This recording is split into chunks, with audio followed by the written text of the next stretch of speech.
প্রিয় দর্শক, সবাই আশা করি ভালো আছেন। স্পোর্টস স্টুডিওর পক্ষ থেকে সবাইকে শুভেচ্ছা। আমি আছি আপনাদের সাথে রাকিব হাসান। আপনারা জানেন যে আর্জেন্টিনা এবং প্যারাগুয়ের যে ম্যাচটি আজকে সকালে আর্জেন্টিনা মানে আমাদের বাংলাদেশ টাইম সকালেই ম্যাচটি অনুষ্ঠিত হয়েছিল। সেখানে আর্জেন্টিনাকে 2-1 গোলে প্যারাগুয়ে হারিয়েছে, যেটা কোয়ালিফাই রাউন্ড। আর্জেন্টিনার ফিফা র্যাঙ্কিংয়ে বর্তমান সময়ে 1 নম্বরে লং টাইম ধরে আছে। আর ফিফা র্যাঙ্কিংয়ে প্যারাগুয়ে আছে 11 নম্বরে।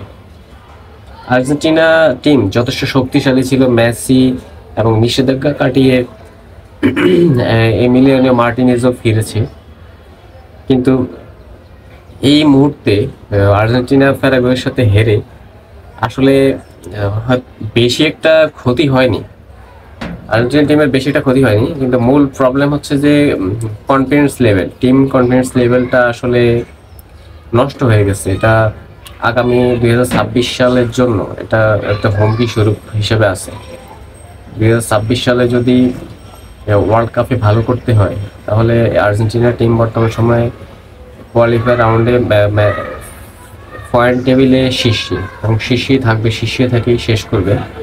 তবে প্যারাগুয়ের মতো একটা টিমের সাথে হেরে যাওয়াটা এটা আসলে ভালো বিষয় নয় আর্জেন্টিনার জন্য।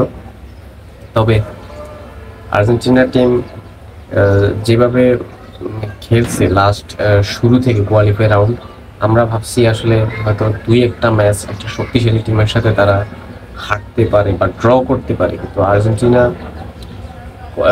লাস্ট হারলো কলম্বিয়ার সাথে, এরপরে হারলো এখন প্যারাগুয়ের সাথে। প্যারাগুয়ে হয়তো টুর্নামেন্টে অংশগ্রহণ করতে পারে কিনা সেটাও একটু সন্দেহজনক, কিন্তু প্যারাগুয়ের সাথে তারা হেরে গেছে।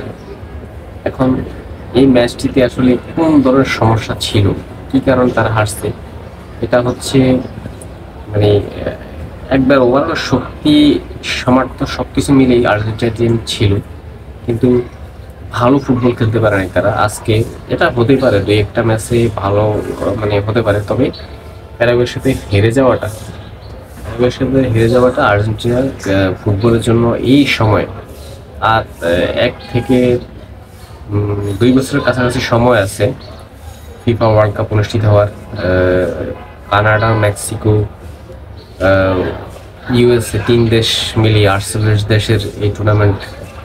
এই মুহূর্তে আর্জেন্টিনার হেরে যাওয়াটা আসলেই দুঃখজনক। আর্জেন্টিনার সমর্থকদের জন্য, যারা সমর্থন করে তাদের জন্য এই মুহূর্তে আর্জেন্টিনার হেরে যাওয়াটা দুঃখজনক। ইভেন মেসি টিমেও সক্রিয় ছিল, মেসি থাকা সত্ত্বেও এই ম্যাচটি আর্জেন্টিনা হেরে গেছে। আর্জেন্টিনার জন্য শুভকামনা। এখনও ম্যাচ আছে কোয়ালিফায়ার রাউন্ডে, তারা ইতিমধ্যেই শীর্ষে থেকেই ওয়ার্ল্ড কাপে অংশগ্রহণ করবে। সবাই ভালো থাকবেন। আসসালামু আলাইকুম।